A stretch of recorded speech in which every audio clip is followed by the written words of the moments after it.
वक्त के साथ साथ सब कुछ बदल जाता है। नए ट्रेंड, नए डिजाइन आते हैं और वही बदलाव कस्टमर्स अपने घर पे लाते हैं। रिनोवेशन होता है तो वो पेंटिंग करवाते हैं, पर्दे, अपहोल्स्ट्री ये सब बदलते हैं, पर क्या चीज नहीं बदलती? फर्नीचर।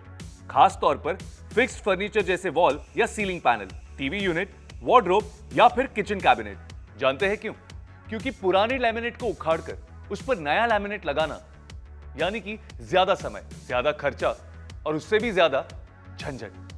इसीलिए कस्टमर्स ये कदम ही नहीं उठाते। इतना ही नहीं, आप भी ऐसी साइट्स पर काम लेने से कतराते हैं जहां पर इतनी झंझट हो। लेकिन अगर मैं आपसे कहूं कि अब आप पुराने लैमिनेट को उखाड़े बिना उस पर नया और शानदार लैमिनेट लगा सकते हैं और उसे लगाकर अपने कस्टमर के पूरे घर का लुक बदल सकते हैं। इतना ही नहीं, आपको भी पुराने लैमिनेट को उखाड़ने की झंझट से छुटकारा मिले तो आप पूछेंगे कि कैसे? फेविकॉल रीलैम्प से। देखिए, फेविकॉल रीलैम्प दे पुराने लैमिनेट पर नए लैमिनेट को फिक्स करने की आजादी, वो भी एकदम आसानी से। तो अब देर किस बात की, चलिए देखते हैं फेविकॉल रीलैम्प को इस्तेमाल करने का सही तरीका। जिस पुराने लैमिनेट पर नया लैमिनेट लगाना हो उसकी सरफेस को पहले अच्छी तरह जांच ले, ग्रीस या तेल को साफ कर ले। ध्यान रहे कि लैमिनेट की सतह एक समान हो, उसमें कोई बबल्स ना हो, कहीं से उखड़ा ना हो और कोई क्रैक भी नहीं हो। अब इस लैमिनेट कटर से सरफेस पर ऐसा चीरा लगाइए। ध्यान रहे हर चीरे के बीच आधा इंच का फासला होना चाहिए।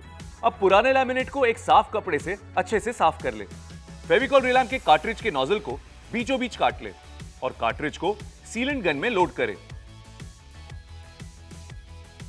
अब इस गन से फेविकॉल रीलैम्प को चीरों पर लगाइए। अगर सरफेस पर कहीं छेद हो तो वहां ज्यादा ग्लू डालकर उसे भर ले। अब इस फेविकॉल रीलैम्प को इस बड़े दांतों वाले स्प्रेडर से फैलाइए। अब नए लैमिनेट को पुराने लैमिनेट के सरफेस पर फिक्स कर ले। अब एक साफ कपड़े की मदद से लैमिनेट पर उचित प्रेशर डालें। अब लैमिनेट को एक बार उठाकर देख ले कि ग्लू नए लैमिनेट पर ट्रांसफर हो गया है या नहीं। अगर कहीं ग्लू ट्रांसफर नहीं हुआ हो तो वहां वापस प्रेशर दे, जिससे सही मात्रा में ग्लू ट्रांसफर हो जाए। अगर लैमिनेट कहीं से उठने लगे या किसी मरोड़ को कवर करने की जरूरत हो तो सिर्फ उसी जगह पर मास्किंग टेप लगाइए, ताकि इन जगहों पर भी बॉन्डिंग अच्छे से हो सके। मास्किंग टेप लगाते वक्त ध्यान रहे आपके हाथ एकदम साफ हो। 6 से 8 घंटे बाद आप रंधा कर सकते हैं और 24 घंटे बाद कटिंग कर सकते हैं।